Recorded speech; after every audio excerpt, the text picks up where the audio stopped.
नमस्कार दोस्तों, स्वागत है आपका सीपी स्मार्ट क्लासेस में। दोस्तों, आज की इस वीडियो में एडेड जूनियर शिक्षक भर्ती 2021 के बारे में आपकी जितनी भी कन्फ्यूजन है उस कन्फ्यूजन के बारे में बात करेंगे। पूरी जानकारी आपको दी जाएगी। पेट के विज्ञापन के बारे में बात की जाएगी कि पेट का विज्ञापन किस डेट तक आएगा और टीजीटी पीजीटी के विज्ञापन की अपडेट है। तो दोस्तों शुरू करते हैं वीडियो। सबसे पहले देखिए, इसमें जूनियर की जो वैकेंसी आई है, फॉर्म भरना शुरू हो चुका है। तो इसमें यूपी टेट अगर आपका अपर प्राइमरी लेवल क्लियर है तो आप अप्लाई कर सकते हैं, और सी टेट आपका अगर अपर प्राइमरी लेवल क्लियर है तो आप अप्लाई कर सकते हैं। सी टेट का जो अभी रिजल्ट आया है उसमें जो अपर प्राइमरी लेवल पास हैं वो अप्लाई कर सकते हैं। कई छात्र ये क्वेश्चन पूछ रहे थे, क्या सी टेट जो अपर प्राइमरी लेवल इस बार के रिजल्ट में पास किए हैं वो अप्लाई कर सकते हैं कि नहीं कर सकते हैं, तो अप्लाई कर सकते हैं। इसमें फीस के बारे में कई छात्र पूछ रहे थे। तो यहाँ पे देखिए, सामान्य अन्य पिछड़ा वर्ग श्रेणी के लिए 700 रुपये सहायक अध्यापक के लिए और 900 रुपये प्रधानाध्यापक अथवा दोनों पदों के लिए। केवल प्रधानाध्यापक भरना है तो भी 900 रुपये देना है, प्रधानाध्यापक सहायक अध्यापक दोनों भरना है तब भी 900 रुपये ही देना है आपको। अनुसूचित जाति अनुसूचित जनजाति के लिए 500 रुपये और दोनों के लिए 700 रुपये।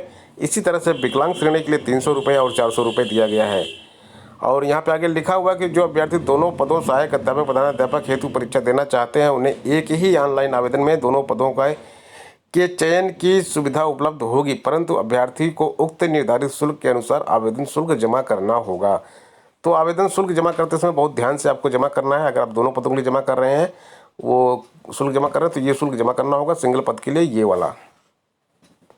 एक अन्य इन्फॉर्मेशन इसमें देखिए, कॉम्बिनेशन जो है वो कोई कॉम्बिनेशन की ज़रूरत नहीं है। एसएसटी में कोई कॉम्बिनेशन की ज़रूरत नहीं है। अगर आपने कला वर्ग से किया है, यानी कि आर्ट साइड के अगर आप छात्र हैं, बीए के स्टूडेंट हैं, तो आप एसएसटी में फॉर्म डाल सकते हैं। लैंग्वेज में भरने के लिए हिंदी, इंग्लिश, संस्कृत, इनमें से कोई एक विषय अगर आपके पास है तो आप लैंग्वेज में आवेदन कर सकते हैं। अगर आपने कि बीए किया है, आपके पास हिंदी सब्जेक्ट है तो आप इसमें डाल सकते हैं। इंग्लिश सब्जेक्ट है तो आप इसमें अप्लाई कर सकते हैं। संस्कृत विषय है आपके पास तो आप अप्लाई कर सकते हैं लैंग्वेज में। और बीएससी अगर आपने किया है, बीएससी मैथ से किया हो या बायोलॉजी से किया है, तो आप विज्ञान वर्ग में अप्लाई कर सकते हैं। न्यूनतम शैक्षिक अर्हता के बारे में यहाँ बता दिया गया है कि नियमावली 1978 के अनुसार न्यूनतम शैक्षिक अर्हता। सबसे पहले सहायक अध्यापक के बारे में देख लेते हैं। सहायक अध्यापक में देखिए, प्रारंभिक शिक्षा में द्विवर्षीय डिप्लोमा, प्रारंभिक शिक्षा में द्विवर्षीय डिप्लोमा जिस भी नाम से पुकारा जाए, किसी भी नाम से पुकारा जाए, द्विवर्षीय डिप्लोमा आपके पास होना चाहिए। या फिर कम से कम 50% अंकों के साथ स्नातक तथा शिक्षा स्नातक यानी कि बीएड। 50% अंकों के साथ है आपके पास ग्रेजुएशन की डिग्री और बीएड होना चाहिए। बीएड केवल पास मांगा गया है यहाँ पे। या फिर इसके साथ ही या फिर आपके पास प्रारंभिक शिक्षा में 4 वर्षीय उपाधि होनी चाहिए, जिसको बीएलएड बोलते हैं। या फिर आप 4 वर्षीय बीए किए हुए हों। अगर आप 4 वर्षीय बीए किए हों तो आपको बीएड की ज़रूरत इसमें नहीं पड़ेगी और बीटीसी की ज़रूरत भी नहीं पड़ेगी। और या फिर यहाँ पे बीएससी एड या बीएड, बीएससी एड ये आपने अगर किया है तब भी आप इसमें अप्लाई कर सकते हैं। कम से कम 50% अंकों के साथ बीए, बीएससी तथा 1 वर्षीय बीएड विशेष शिक्षा भारतीय पुनर्वास परिषद आरसीआई द्वारा मान्यता प्राप्त संस्था से की है, तब भी आप इसमें अप्लाई कर सकते हैं। और इसमें एक चीज़ जो सबसे इम्पॉर्टेंट है, कक्षा 6 से 8 का आपके पास टेट परीक्षा का सर्टिफिकेट होना चाहिए, जो मैंने आपको पहले ही बता दिया।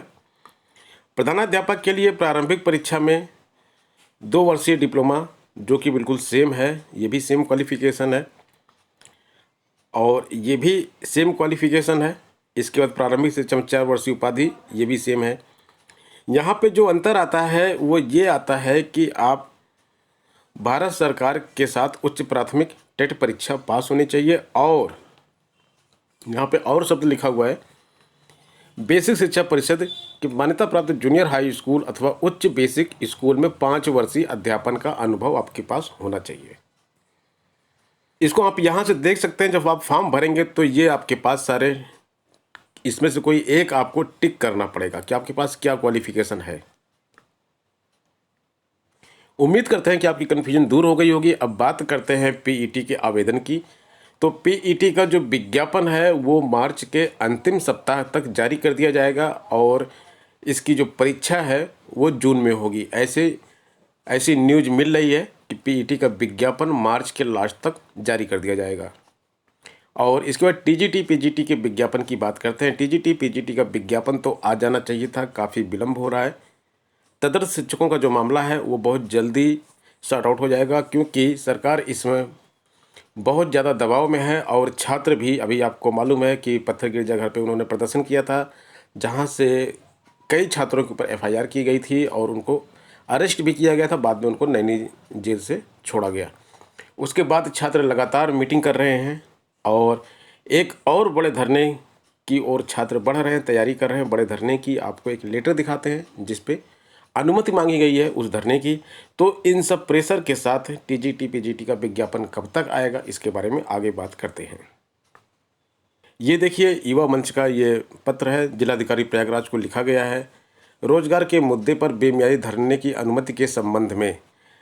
रोजगार का मुद्दा है, यहाँ पे केवल टीजीटी पीजीटी की वैकेंसी के बारे में बात नहीं हो रही है। यहाँ पे टीजीटी पीजीटी के साथ साथ बेसिक शिक्षक भर्ती जो है 97,000 कभी बोली जाती, कभी 55,000 बोली जाती है, उसकी बात हो रही है। और पीईटी जैसी परीक्षाओं के बारे में भी बोली जा रही है। तो इन सब के लिए रोजगार के मुद्दे पर बेमियादी धरना की अनुमति हेतु 27 फरवरी 2021 को आपको प्रेषित युवा मंच के पत्र को संज्ञान में लेने का कष्ट करें। 24 फरवरी को विधि के अनुकूल जाकर पुलिस बल प्रयोग कर जबरन धरना खत्म कराने, 25 छात्र छात्राओं की गिरफ्तारी, युवा मंच के पदाधिकारियों को जेल भेजने और लाठीचार्ज किया गया। प्रशासन की इस अलोकतांत्रिक कार्रवाई के विरुद्ध भी युवाओं में गहरा रोष है। इसके अलावा छात्रों के रोजगार व भर्तियों से संबंधित सवालों को लेकर सरकार के गैर जिम्मेदाराना रवैया से भी रोष बढ़ रहा है। इसलिए हमने आपसे अनुरोध किया था कि छात्र अपने लोकतांत्रिक अधिकारों को हासिल करने के लिए ढंग से बेमियादी धरना देना चाहते हैं, उन्हें इसकी अनुमति दी जाए। युवा मंच का उक्त पत्र आपके कार्यालय में भी दिया गया और डिजिटल माध्यम से भी भेजा गया। आपसे पुनः अनुरोध है कि इसे संज्ञान में लेकर बेमियादी धरना की अनुमति प्रदान करने का कष्ट करें। कृपया कृत कार्यवाही से भी अवगत कराने का कष्ट करें। यहाँ पे डेट आप देख सकते हैं, आज की डेट है 3 मार्च 2021। आगे पत्र भेजने वाले राजेश सचान, संयोजक युवा मंच, मोबाइल नंबर भी इनका यहाँ पे दिया गया है। तो टीजीटी पीजीटी का जो प्रेशर है उसके हिसाब से ये विज्ञापन जो है 15 मार्च तक जारी हो जाएगा। 15 मार्च तक 100% ये विज्ञापन जारी हो जाएगा। तो जो छात्र तैयारी कर रहे हैं और जिस तरह से तैयारी कर रहे हैं उस तरह से तैयारी करते रहें और अच्छी तरह से तैयारी करें, बल्कि जिससे कि जैसे ही विज्ञापन आए, अभी आप देख लीजिए जूनियर एडेड शिक्षक भर्ती कितना दिन आपको मिला है पढ़ने के लिए? केवल 45 दिन। विज्ञापन आ गया ना, विज्ञापन आ गया और 45 दिन में आपकी परीक्षा होनी है। तो इसी तरह से टीजीटी पीजीटी की जब वैकेंसी आएगी तब आपके लिए काफ़ी समस्याएं खड़ी हो जाएंगी। अब दोस्तों अपने मोबाइल ऐप पे चलने वाले कोर्सेज के बारे में आपको बताते हैं। देखिए गणित की क्लास चल रही है टीजीटी पीजीटी और प्रवक्ता के लिए। इसके साथ जूनियर शिक्षक भर्ती की क्लास भी शुरू हो चुकी है। सामाजिक विज्ञान की आकांक्षा तिवारी मैम पढ़ा रही हैं। हिंदी टीजीटी पीजीटी प्रवक्ता की क्लास चल रही है। और इसके साथ यहाँ पे आपको कला की क्लास भी मिल जाएगी टीजीटी पीजीटी के लिए, संगीत की क्लास टीजीटी पीजीटी की, और इंग्लिश का बैच भी टीजीटी पीजीटी का चल रहा है। और यहाँ पे ये जो डेली जीके जीएस की जो करंट अफेयर्स की क्विज है ये आपके प्रवक्ता के लिए, और जो ये जूनियर की भर्ती है उसमें जो प्रश्न आएंगे जीके का पोर्शन होगा उसके लिए बहुत ही इंपॉर्टेंट है। ये फ्री ऑफ कॉस्ट है। डेली 11 बजे हमारी ये क्विज आती है। मोबाइल एप्लीकेशन आप डाउनलोड कर लेंगे तो आपको ये क्विज वहाँ पर मिलेगी। और इसके साथ साथ पेट एग्ज़ाम के लिए भी बहुत ही इम्पॉर्टेंट ये क्विज है। तो दोस्तों ये थी जानकारी हमारे चलने वाले कोर्सेज़ के बारे में और परीक्षाओं के बारे में। मिलते हैं नेक्स्ट वीडियो में नई अपडेट के साथ। धन्यवाद।